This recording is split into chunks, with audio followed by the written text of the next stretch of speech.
आयोजक परिवार श्री तेजपाल, पुष्पा देवी, रोहित, प्रिया, राजीव, प्रीति, सक्षम, माहिका, सुबीर, यत्ती एवं समस्त गंगवाल परिवार, बारसोई, हावड़ा। हम सभी आचार्य मानतुंग स्वामी की अमृत देशना का रसपान कर रहे हैं। आचार्य मानतुंग स्वामी 23 नंबर काव्य में कह रहे थे कि भगवान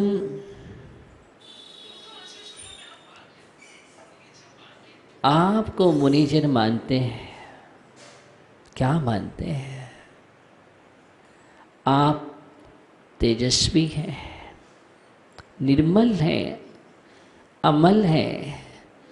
आपको जो अपने हृदय में प्राप्त कर लेता है, अपने हृदय में जो आपकी स्थापना कर लेता है आस्था के साथ, उसके जीवन में कभी भी दुखों से, संकटों से या दरिद्रता से, आपत्ति और विपत्ति से छुटकारा मिल जाता है और इन जो भी है इन सभी विकृतियों से सामना नहीं होता है, क्योंकि आपके हृदय में वीतरागी परमात्मा विराजमान है। और जिसके हृदय में आस्था रूपी परमात्मा विराजमान हो जाता है, दुनिया में कोई भी क्षुद्र शक्तियाँ, उपद्रव उसका कुछ कर नहीं सकते हैं, कोई बिगाड़ नहीं कर सकता है। यहाँ तक कि कोई व्यंतर बाधा भी उसके जीवन में नहीं होती है। क्यों? क्योंकि आस्था के परमात्मा विराजमान है। इसलिए आपको विराजमान करने वाला जीव मृत्यु को भी जीत लेता है। मृत्युंजयी आपका पथ है। आपके बताए रास्ते पर जो भी चलता है वही मृत्यु को जीत पाता है, और जब तक उस रास्ते पर नहीं चलता है वह जीव मृत्यु को नहीं जीत सकता। उसके जीवन में जन्म मरण की श्रृंखला निरंतर चला करती है। अनंत जन्म, अनंत मरण इस जीव ने अभी तक किए हैं और करता आ रहा है। क्यों? क्योंकि आपको न जाना है और न आपको माना है। जिन जिन ने आपको जाना है, माना है, स्वीकार किया है, उनके जीवन में एक कोई भी, चाहे वो शारीरिक व्याधि हो या मानसिक हो या आत्मिक हो, किसी भी प्रकार के आदि व्याधियाँ उसके जीवन में नहीं आती। अपितु आदि और व्याधि से मुक्त होकर के श्रेष्ठ समाधि को प्राप्त करता है। सबसे ज़्यादा बाधक समाधि में आदि और व्याधि ही है, और यूँ कहें तो उपाधि। आदि, व्याधि और उपाधि, इन तीनों से परे समाधि होती है। तीन जिसके जीवन में हैं तब तक समाधि नहीं हो सकती है, और समाधि का मतलब एकाग्रता भी नहीं हो सकती है। समाधि का मतलब निर्विकल्प ध्यान नहीं हो सकता है। अध्यात्म ग्रंथों को जब हम देखते हैं तो समाधि का मतलब निर्विकल्प ध्यान है, और निर्विकल्प ध्यान के लिए हमें आदि व्याधि उपाधियों से मुक्त होना जीवन में बहुत जरूरी है। क्यों? क्योंकि जब तक हम निर्विकल्प समाधि में नहीं पहुंचेंगे तब तक हमारे जीवन में कर्मों की क्षपणा नहीं हो सकती है। तब तक हमारा जीवन जिसको पाना चाहिए उसको नहीं पा सकता है। इसलिए आचार्य भगवान पहले आपके लिए संसार के राग से हटा रहे हैं। संसार के राग से हटा करके एक का आश्रय लेने की बात कर रही हैं। एक के शरण में आओ और एक ताकि साथ एक ही भाव में लीन होकर के एक होकर के नेक बन जाओ। एक की शरण में आने वाला जीव नेक होता है।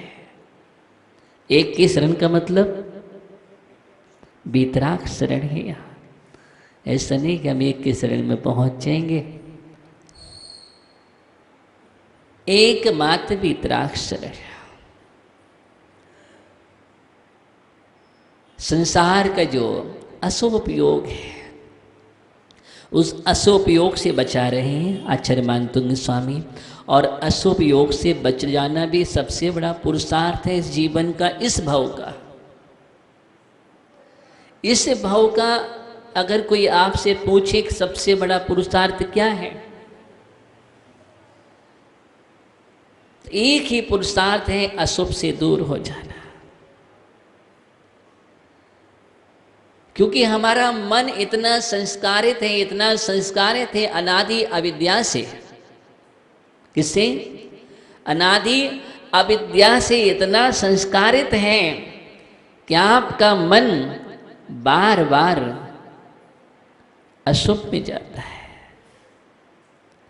अगर आप सुबह से शाम तक जीवन का आकलन करेंगे तो मालूम चलेगा कि आपका 24 घंटे में शुभ में मन कितना था और अशुभ में कितना था। या नहीं राजेश?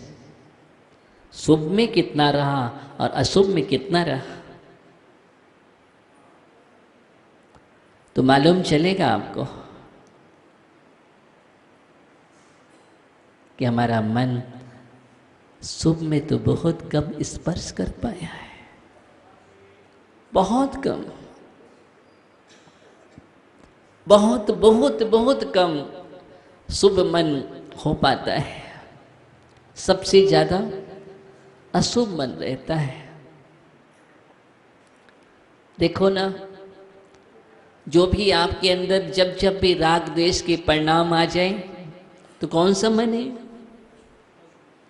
सुमित भैया, ज्ञानी, अगर हमारे अंदर राग द्वेष के परिणाम आ जाते हैं तो उसी समय तुम्हारा मन अशुभ मन है। और ज़्यादातर हमारे परिणाम इसी में रहते हैं। सज्जन भैया, किस में रहते हैं? ज़्यादातर परिणाम या तो हम राग में डूबते हैं या हम द्वेष में डूबते हैं, या हम क्रोध में होते हैं या मान में होते हैं, या माया में होते हैं या लोभ में होते हैं। इन्हीं में होते हैं, इन्हीं के इर्द गिर्द हमारा जीवन चल रहा है ज्ञानियों। अब आपको अगर गुस्सा नहीं है तो आप देखो कहीं ना कहीं अहंकार है, और अहंकार नहीं दिख रहा है तो कहीं ना कहीं मायाचारी चल रही है।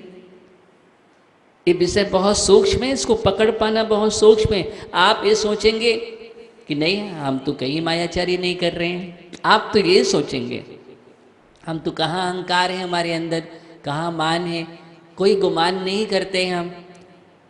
बहुत क्रोध को बहुत जल्दी पकड़ लेते हो, शेष कसाय को पकड़ना, पहली कसाय बहुत जल्दी पकड़ में आ जाती है, स्थूल रूप से। सूक्ष्म में वो भी समझ में नहीं आती है। हो सकता आप मन ही मन में, अंदर ही अंदर, बाहर नहीं दिख रही है, वो भी गुस्सा चल रही है। वो भी क्या चल रहा है? वो भी क्रोध कसाय है, अंदर में आग लग रही है और बाहर समझ में नहीं आ रही। अंदर की आग भी कसाय है। सबसे ज़्यादा मैं इसलिए ये बात कर रहा हूँ क्योंकि वीतरागी परमात्मा के पास पहुँच चुका हूँ, और वीतरागी परमात्मा के पास हमें वीतरागता को पाना है, और वीतरागता ही हमारा ध्येय है, वीतरागता ही हमारा लक्ष्य है। लेकिन वो लक्ष्य तब मिलेगा जबकि हमारे अंदर से ये जो राग द्वेष की प्रवृत्तियाँ हैं दूर हो जाएंगी। हमें अगर निश्चय ही करना है तो इनको विकल्पों को हटाना है। सबसे बड़े विकल्प यही है। अगर तुम कसायों से मुक्त हो जाओगे, वीतरागी बनने में समय नहीं लगेगा, गारंटी है तुम वीतरागी बन जाओगे। और कसाय से युक्त रहोगे तो कभी भी वितरागी नहीं बन सकते हो। वितरागी तो बन सकते हो, लेकिन वितरागी बहुत कठिन है। सबसे ज़्यादा अगर दुर्लभ है मनोज में, सबसे ज़्यादा ज्ञानी अगर दुर्लभ है तो वितरागी बनना है। इसलिए आप विनय पाठ में डेली पढ़ते हो, लेकिन सिर्फ पढ़ने से काम नहीं चलेगा। छोटू भैया, वीतराग भेटो मेटो राग पढ़ते हैं ना। हे परमात्मा, मुझे वीतरागता की भेंट कर दो, दे दो, प्रदान कर दो। भगवान कहें बिल्कुल। वित्त का राग छोड़ो ना, वित्त का राग छोड़ो ना और वीतरागी बन जाओ। ऐसा भगवान कह रहे हैं। अगर ऐसा होता तो सभी वीतरागी हो जाते हैं। हम भी वीतरागी बने हैं तो वित्त का राग छोड़ करके, वित्त को छोड़ करके, वो वित्त का राग छोड़ करके, वित्त को छोड़ करके, वो वित्त का राग छोड़ करके, चित्त में बिल्कुल भी वित्त नहीं था। इसलिए जब चित्त में वित्त नहीं होता है तभी चित्त पवित्र होता है, तभी चित्र हमारा पवित्र होता है, उच्चित्र भी पवित्र होता है। अगर चित्त पवित्र है तो हमारा चित्र भी पवित्र होगा। और चित्त में अगर वित्त भरा हुआ है तो आपका चित्र अच्छा नहीं आता है, अच्छा नहीं बनेगा। जो भी आपका चित्र तैयार होगा वो रागवर्धक होगा। कैसा होगा? रागवर्धक होगा ज्ञानियों। इसलिए आचार्य कह रहे हैं कि वित्तरागी नहीं, वीतरागी बनो। वित्तरागी तो तुम भवों भवों से बनते चले आ रहे हो, वित्त के पीछे तुम भाग रहे हो। तुम्हारा चित्त वहीं लगा हुआ है, वहीं टिका हुआ है। एक ही चीज़ तुम्हें दिखती है, वित्त वित्त वित्त वित्त वित्त। भगवान के पास भी पहुंच जाओ तो भी वित्त, जहाँ पहुंच जाओ वहाँ भी वित्त।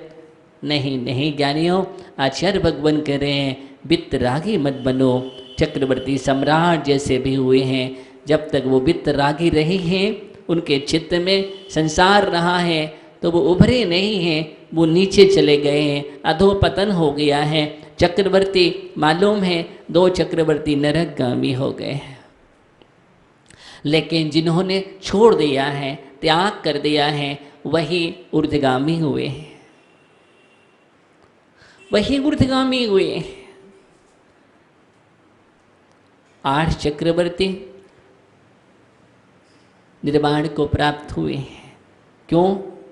क्योंकि उन्होंने पूर्व भव में अच्छी साधना की थी और उस अगले भव में जाकर के चक्रवर्ती अवस्था में वो चरम शरीरी हुए।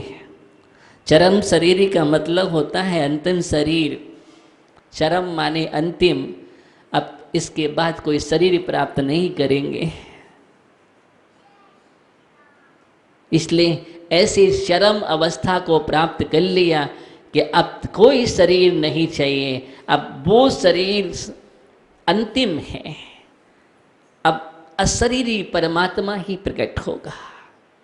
क्या होगा? अशरीरी परमात्मा प्रकट होगा। ये भावना भव भव में भाई जाती है, तब कोई बिरला जीव चरम शरीरी होता है। बिरला जीव चरम शरीरी होता है। तीर्थंकर तो चरम शरीर होते ही हैं, और जीव भी चरम शरीरी, जिनको उसी भाव से केवल ज्ञान मुक्ति होनी है, वो नियामक चरम शरीरी जीव हुआ करते हैं। हम कैसे चरम शरीरी बने? हम चरम शरीरी तभी बनेंगे जिस इस शरीर से ऐसा कार्य करें, ऐसा कार्य करें जिससे शरीर से शरीर की उत्पत्ति न हो। इस शरीर में ही राग रहेगा। इस शरीर में ही स्नेह बना रहेगा तो तुम कभी भी चरम शरीरे नहीं हो पाओगे। चरम शरीरी बनने के लिए शरीर का राग छोड़ना भी जरूरी है। भी नहीं, छोड़ना ही नितांत आवश्यक अनिवार्य है। वितरागी परमात्मा के पास हम पहुंच गए हैं। ये हमारे जीवन में आसक्ति दुख का कारण है। आसक्ति जो राग वर्धक है वही हमें वितरागी से नहीं मिलने देती है। अंततः तुम्हारा वितरागी से तो कब का मिलन हो जाता। उस मिलन में अगर कोई बाधक तत्व है तो उसकी खोज करो। आप पूजन करते हो और पूजन करते करते एक खोज करो जीवन में। मैं खोज का विषय दे रहा हूँ आपके लिए कि खोज करो जीवन में कि आज तक मैंने वितरागी को पुकारा है लेकिन वितरागी से मिलन क्यों नहीं हो पा रहा है। मिलन होना चाहिए, उसमें क्या बाधक तत्व है। देखो मानतुंग स्वामी का तो बहुत अच्छी तरह से मिलन हो रहा है। मानतुंग स्वामी का मिलन हो रहा है किससे? वितरागी परमात्मा से मिलन हो रहा है। ये एकदम साक्षी भाव से कह रहे हैं। वो किससे कह रहे हैं? साक्षी भाव। और साक्षी भाव किसे कहते हैं? साक्षी भाव किसे कहते हैं? साक्षी भाव का ये मतलब नहीं है कि आदिनाथ भगवान सिद्धालय से वापिस आ गए। आदिनाथ भगवान सिद्धालय से वापिस नहीं आए हैं, अवतार नहीं लिया है। भगवान अवतार नहीं लेते हैं। एक बार भगवान बन जाते हैं, सिद्धालय में पहुंच जाते हैं, वापिस नहीं आते हैं। ये सिद्धांत हैं। लेकिन फिर भी भक्त परमात्मा से साक्षात्कार, जिसको हम बोलते हैं साक्षी भाव से देखते हैं, साक्षात्कार करते हैं, इसी का नाम भक्ति है।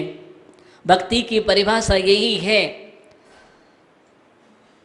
कि भगवान से सीधा वार्तालाप हो जाना। पुण्यार्चक परिवार श्री तेजपाल, पुष्पा देवी, रोहित, प्रिया, राजीव, प्रीति, सक्षम, माहिका, सुबीर, यत्ती एवं समस्त गंगवाल परिवार, बारसोई, हावड़ा।